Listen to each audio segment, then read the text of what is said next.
I see the sheer panic in his face. Then I like see his face turn bright red. His eyes like get bug-eyed, and you could see like in his head, he's like, I'm choking. And I'm like, fuck. So I go, girl, stop talking. All the shit that people are thinking but not saying. I'm not even like drunk. I've just been like drinking.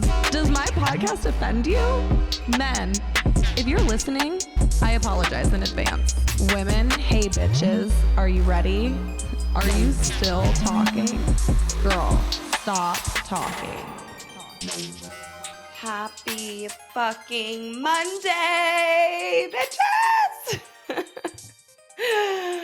Oh my God. I've literally been sitting here procrastinating this episode for probably like the last 45 minutes. And I'm like, girlfriend, it's time to talk to the girls. It's time to vent. It's time to rant. It is Monday and the people are waiting. The people, like all of my fucking day one listeners. I love you guys so much. Okay. Happy Monday. I hope you're watching video. I won't stop talking about it until I start seeing those views. It takes a lot of work for me to set this up, you guys. And also I'm like back and forth, trying to figure it out. I have a freaking editor now helping me fix audio because I suck. But the show must go on.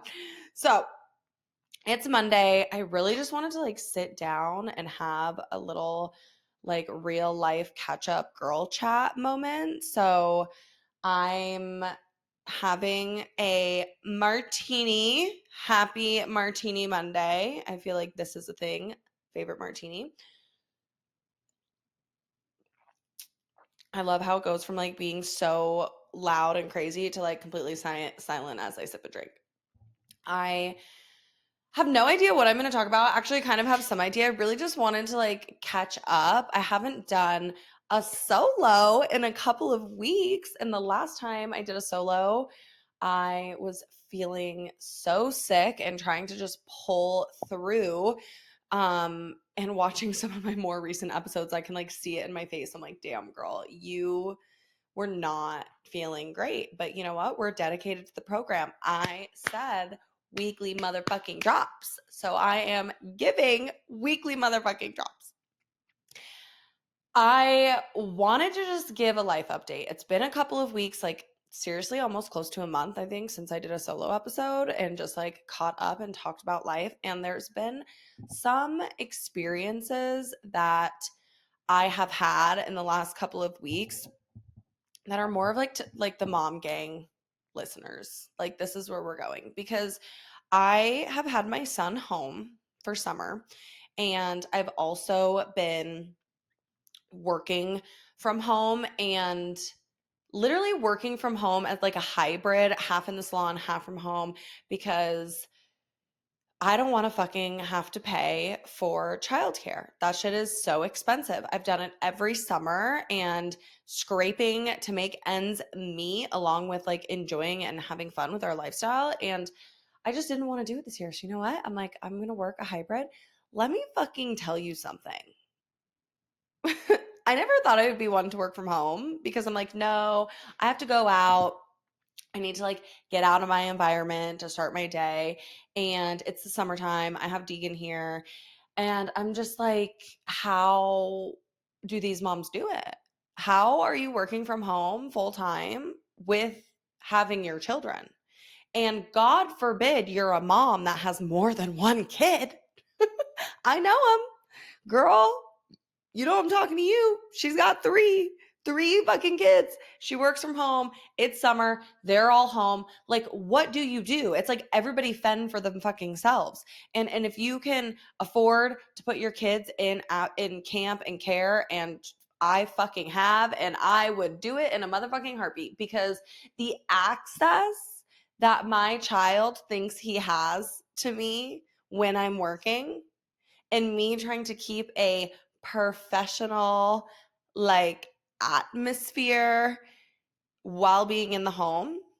And my son literally is like walking in between my son and my fucking cat, walking into the room every 5 minutes. Leo is a slut for love and attention, and he loves that I'm home.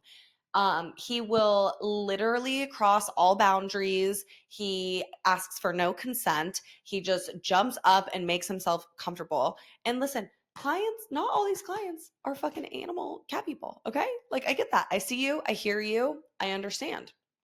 But my fur child is relentless. He knows how to open doors, first of all. So I have to like kick him out, lock the door because he knows how to open, and then once he realizes the door is locked, he will just fucking sit there and cry and meow for attention for like 5 to 10 minutes. So there's that. And then there's my kid who's like, what can I do? Hey, mom. Hey, mom. Hey, mom. Mom. Mom.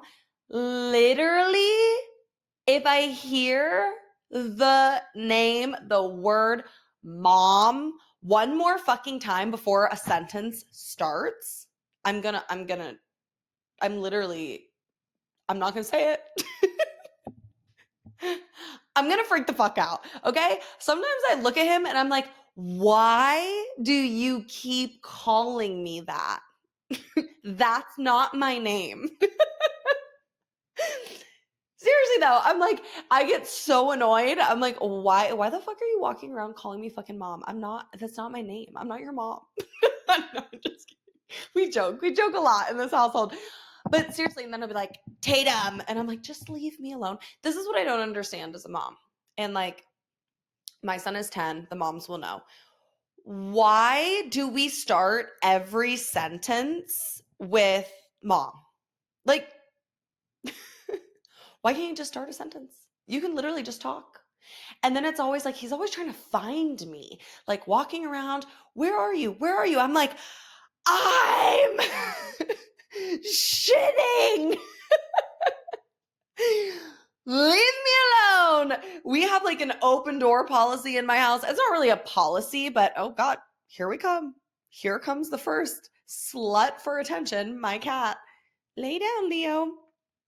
I've just always grown up with open doors. Okay. Like I never shut my door when I was sleeping. I never closed my door. Like it was always just open. So that's kind of like how my household is. Like all the doors are just open. And why is it that if a door is open, you just think you can walk through it? I mean, it seems so simple, but I'm like, I don't think, oh, I'm going to go to the bathroom. I need to shut my door. Or like, oh, I'm going to change my shirt. I need to shut my door. But here comes my 10-year-old like, hey, mom, where are you, mom? Like, can you look at this? Come look at that. Look what I did. It's literally like, do you remember those skits on Mad TV? If you know, you know. If you don't, I just aged myself. There was these skits on MTV, which was a cable station back in the day before Netflix was a thing. And they used to play these skits on Comedy Central. No, I don't think it was MTV. It was called Mad TV on Comedy Central. And it was before like Saturday Night Live, but very similar. And there was a skit with this, it was Stuart, and he was always like, what can I do? Or look what I can do. And he would just like jump in the air and like pretend to roll on the ground. Like it is so true that this is how children are. Like my child's 10. He's still like, what can I do? God forbid you take away the fucking screens or the switch. And it's like, what can I do? What can I do? What can I do? Hey, mom, hey, look at this. Can we do this? Can I get on here? Can I do this? I'm like, leave me alone. I literally feel like I just jumped 3 topics, but I feel so passionately about this. So again, the open door thing, okay? I'm literally like changing in my room. I can hear his little pitter patter of the feet walking down the motherfucking hallway. And I literally have to yell like, I'm naked, which is like, don't come in here. Sometimes I'm like, I'm pooping, and he still walks in like trying to have a full conversation with me. I don't know about you, but like I just go to the bathroom with the door open because like I'm in my room. I'm comfortable. And honestly, I would probably keep the door open in most places I went if it was socially acceptable. Not in public. But like at friends' houses, like where I feel comfortable, I go to the bathroom with the door open. I don't know why. Maybe that's weird. Maybe it's a hot take. If I'm comfortable, you'll probably see me peeing. I don't know what to say. You're welcome. But like learning how to have to shift my mentality as a like working from home parent and just to get a little bit of privacy and having to shut the door.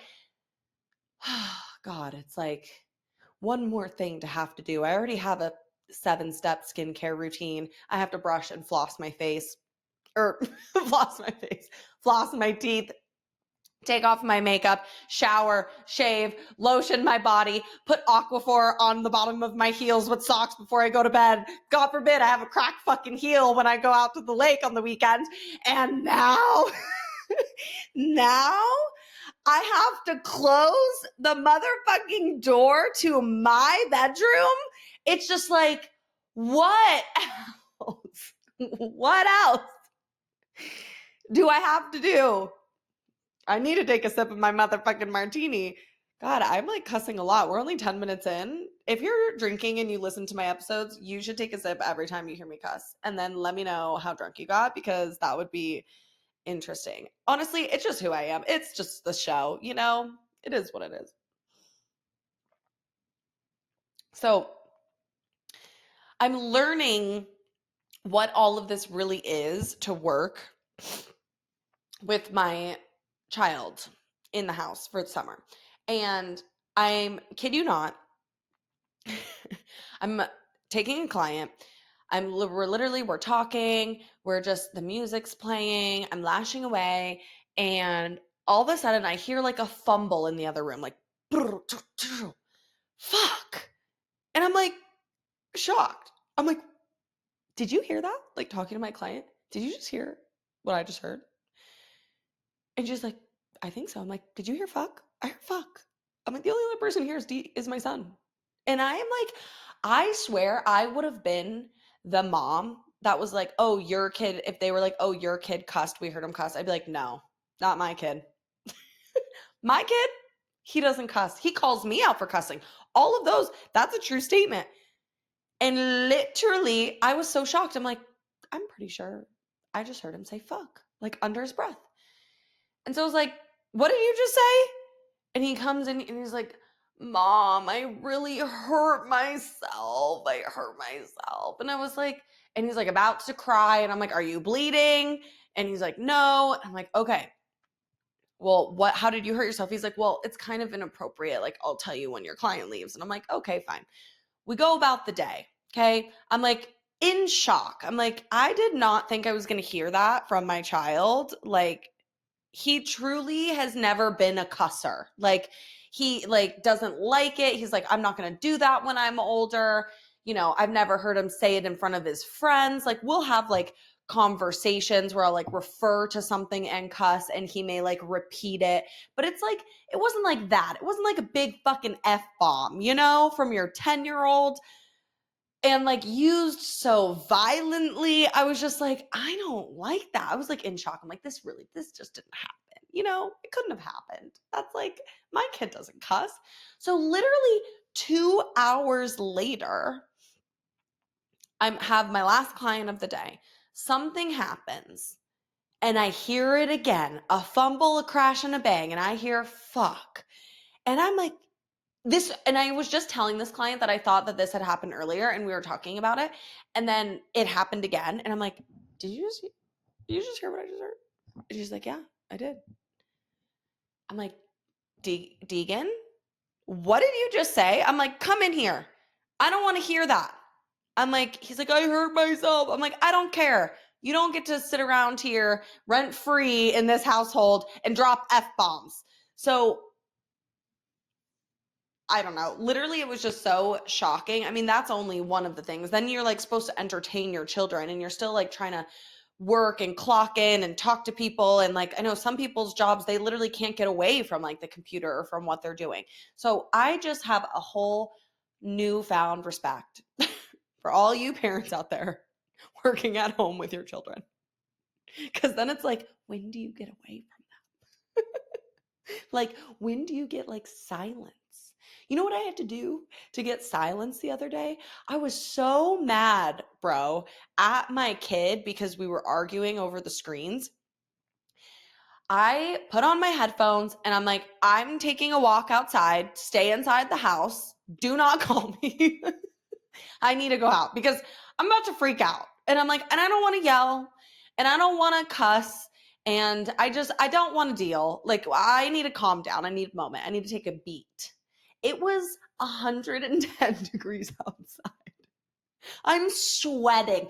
That's what I got. That's what I had to do to get a fucking moment of silence. What can I do? Mom? Mom? That's not my name.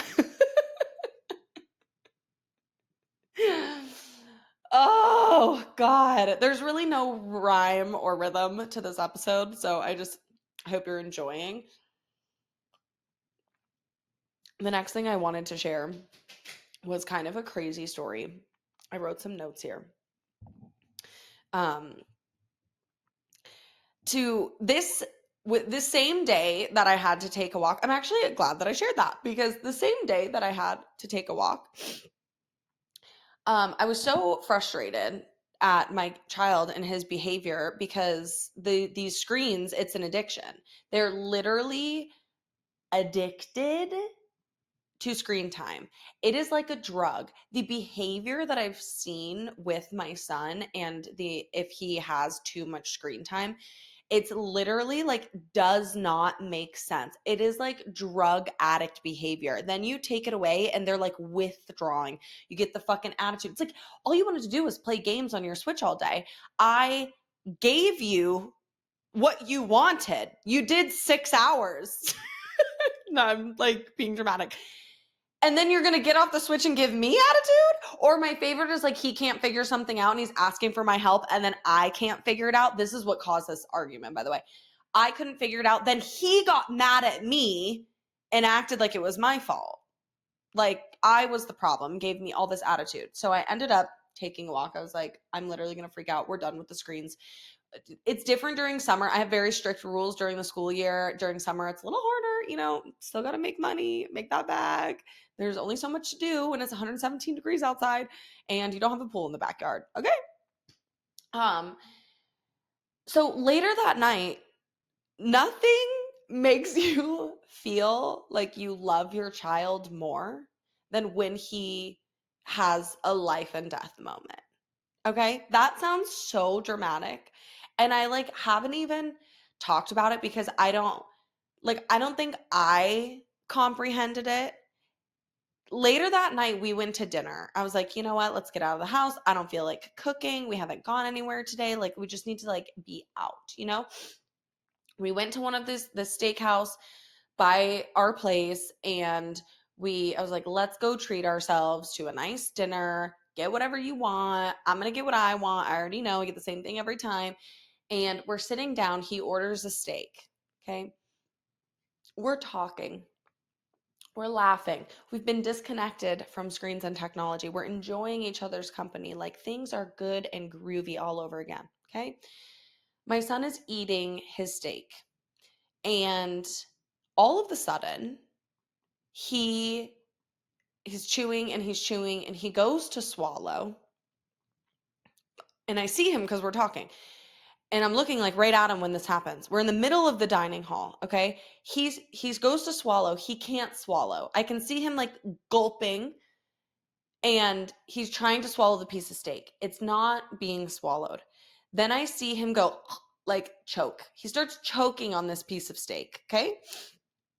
He chokes. You can tell he's trying to get it up. A couple heaves. Nothing is happening. Then the panic sets in. He's literally I'm watching this and see his eyes get bigger and he starts to panic. And I'm sitting there, okay? And I'm describing the story very slow, but obviously it happened very quickly. I'm sitting there. As soon as I see the sheer panic in his face, I smack his back really fucking hard, okay? I've taken a CPR class before. It was a long, long time ago, 10 years ago, probably to be exact. When my child was an infant, I did parenting classes, got certified, whatever. Thank fucking God, bro, because this is something like this has never happened before, okay? He's 10, but also chew your motherfucking food. Okay, I'm making jokes because it's fine now. But I see the sheer panic in his face. Then I like see his face turn bright red. His eyes like get bug-eyed, and you could see like in his head, he's like, I'm choking. And I'm like, fuck. So I go and I like smack his back, because when they're babies, you're supposed to smack upwards on their back really hard. And usually like you tilt them over, go like this, then it usually comes out. So my first reaction was like smack him on his back, smacked him twice. Didn't work. So then I'm like, get up. I stand up. He's sitting down in the chair. I put my like hands together in a fist under his diaphragm, but he's sitting still. I try and like start literally performing CPR. I cannot make this up, on my child in the middle of a dining restaurant. And he's sitting down, and I give him what is it? It's the Heimlich, but I give him a Heimlich. I go, huh, but he's sitting down. He's still like, I mean, I can't see his face because I'm behind him, but he's like still choking. It didn't work. I'm like, stand up. I pick him up, stand him up, get behind him, fucking hit him again, standing up. And then I like look at him, and for a second, it looks like he's choking. Like it didn't do anything. And then I went to do it again. He's like, I got it. In that moment, I literally just have to say that as a mother, I am so glad that I always mess with this microphone. Sorry if you guys are watching. As a mother, I am so glad that when it comes to fight, flight, freeze, or fawn, like the way you react in situations, it is fight mode for me. Like in those moments, I just acted. There was no thinking. There wasn't even any freaking out. When everything happened, I look around. It's like an open kitchen. I see the staff. There's like 7 people. They're all just like standing there, like panicked, like, holy fuck, what's going on? What do we do? Like you could see it in their face. They're like, everybody's like, and then, he has a moment. He's like, he like breathes. And then he's like, you could tell in his face, he's like the moment of relief where it's like, oh my God, I'm not dying. And then he like looks at me, and then it's just like, I almost died. So then he starts crying, and I'm like, look at me. It's okay. You can breathe. I got you. I'm like, come here, give me a hug. And he hugs me, and we sit down, and I'm like, you're good. Like still zero panic out of me. Okay. I think, as we all know, I'm a very dramatic person. And so, but like in moments like this as a parent, like you can't freak out, because if you freak out, it is spiral downhill for your child. Deegan like clapped back from that so quick. He sat down, and then he kind of got embarrassed because he's like, everybody's staring. And I was like, Deegan, everybody just wants to make sure you're okay. Like they were worried about you. They're glad to see that you're okay. That's all. Don't worry about it. So then he like got a little embarrassed, but then I'm just sitting there like almost in disbelief. Like it didn't really hit me. And they came over right away, whatever. It was great. They ended up comping the steak and part of our meal, and gave him free ice cream. Like I'm sure they were just like, they felt responsible, even though like it was literally no one's fault. But I gotta tell ya, nothing says I love you to my child like saving his motherfucking life.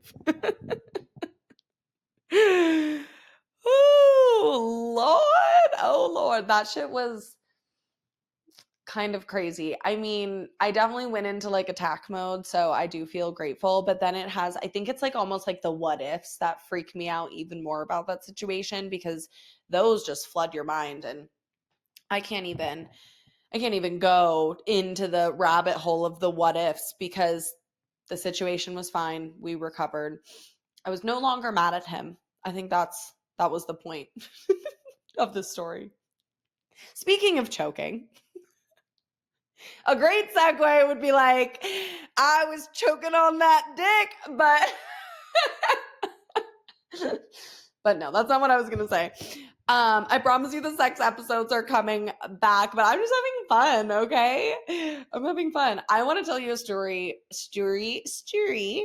I'm going to tell you a story. I think the martini is kicking in.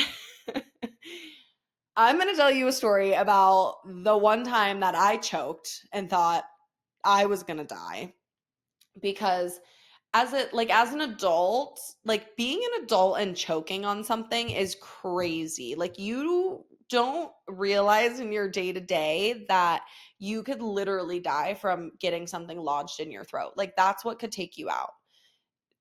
Which actually reminded me of a dick sucking story.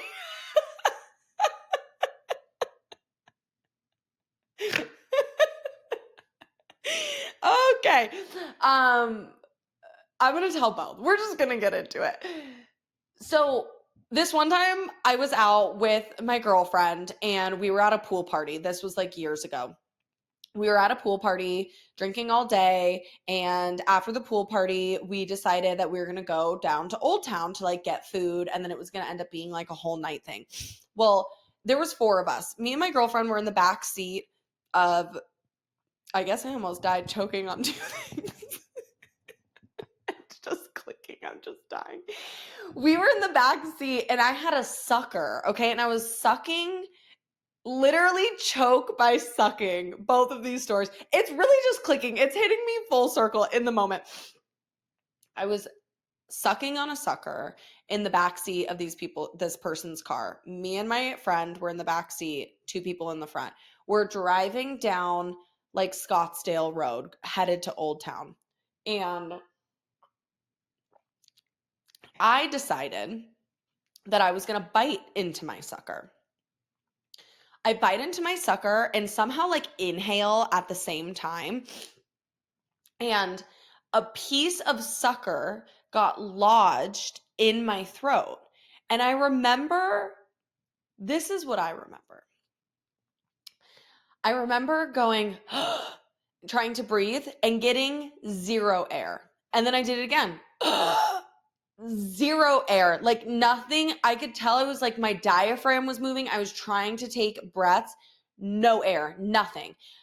And then I started panicking. We're like listening to music in a car. Everybody's like drunk, whatever, having a good time other than the driver. I don't know what her situation was. I remember trying to breathe for air 2 or 3 times. I couldn't breathe. Next thing I know, I'm smacking my girlfriend on her leg, like next to her, just hitting her. And then the next thing I know, I was outside of the car, standing up, and my friend was literally giving me the Heimlich Maneuver on the side of Camelback and Scottsdale Road. Camelback, yeah. And she gave me the Heimlich twice. She like did 1 thrust, did 2 thrusts, and then I could breathe again, and I just started drooling. And I was just like, holy fuck. I turned around. She's like, are you okay? And I was like, I'm good. I can breathe. I'm like, you just saved my fucking life from choking.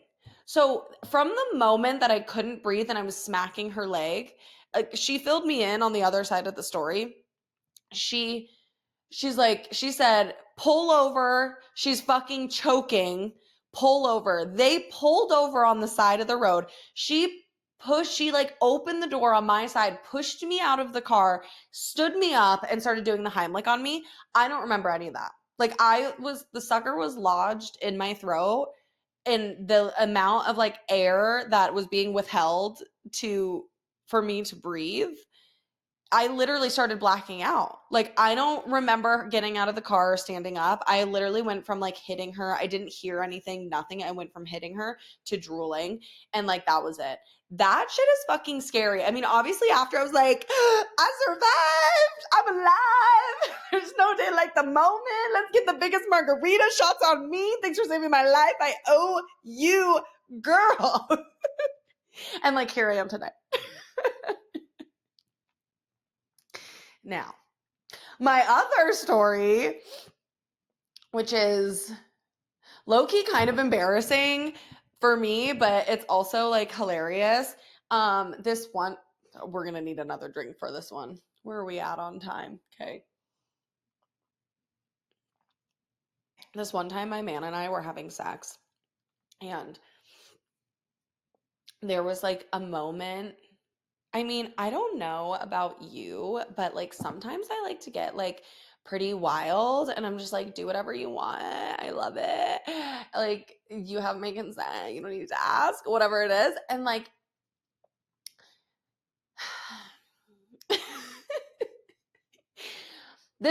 I feel like this is gonna sound crazy. It's almost hard for me to admit. Sometimes on a good fucking night when I'm just like hot and horny and ready to go, I'm like, I want you to just like skull fuck me, you know? And that's like, there's a couple ways to do it. This instance was I was like laying on my back with my head on the edge of the bed. So it's like hanging off the bed.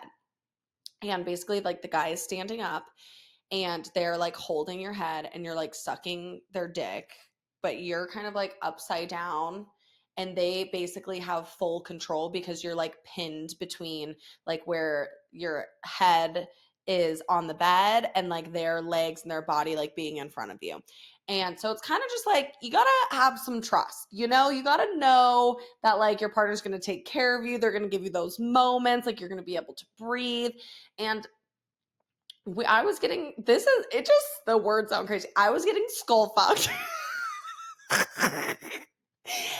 And he was thrusting so deep into the back of my throat that there were these moments where it would be like a thrust and it like closed my whole throat to where I like, you know, you don't really breathe through your mouth when there's a dick inside of your mouth, but you do breathe through your nose. Like you still have access to air while sucking a dick. In this specific scenario, there were thrusting moments where that access to air was cut off.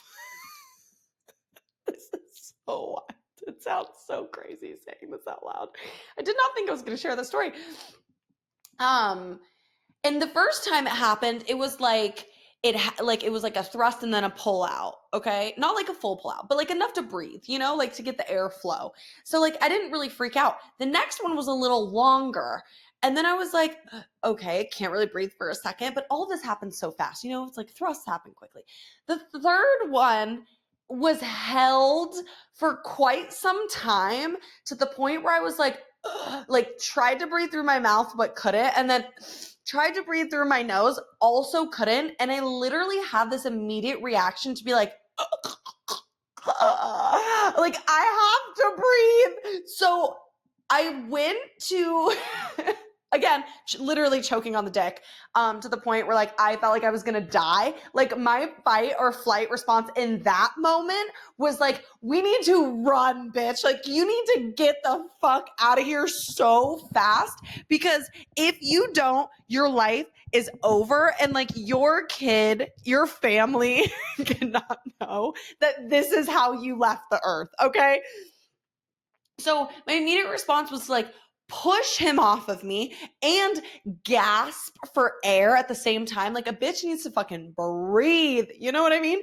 So like as I pushed, I went to go and breathe. And in that moment, my teeth, the guys are cringing so hard right now, grazed the shaft of the dick.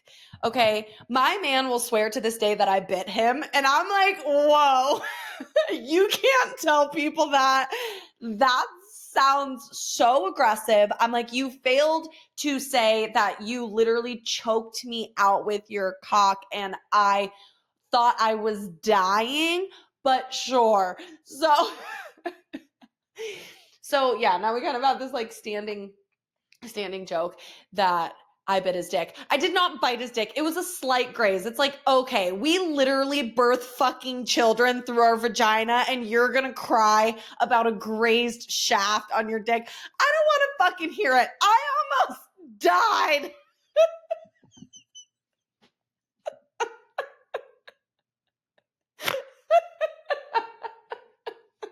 This is, oh my God, dude, I'm dying. I'm like killing myself. Whew. That was a good one. So, new merch coming soon. Hashtag dick biter. No, I'm just kidding.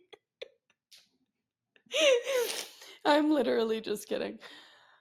Oh, man. I feel like I can't really I can't really segue to what I wanted to segue to after the story. So this was fun. I had a great time sharing these little catch-ups from my last couple of weeks. I did have a couple of things I wanted to rant about, but I feel like maybe I'll save that for another time.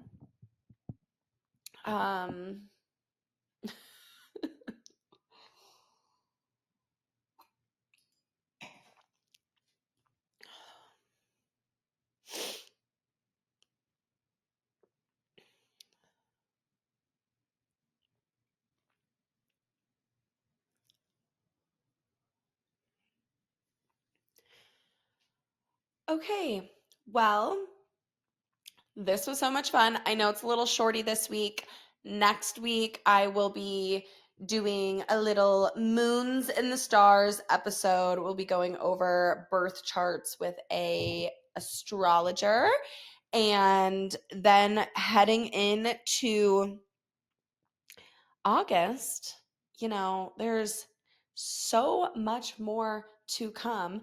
August is National Anal Month. So I had this whole different idea for what I wanted August to be, but I'm like, how could we not talk about anal in August?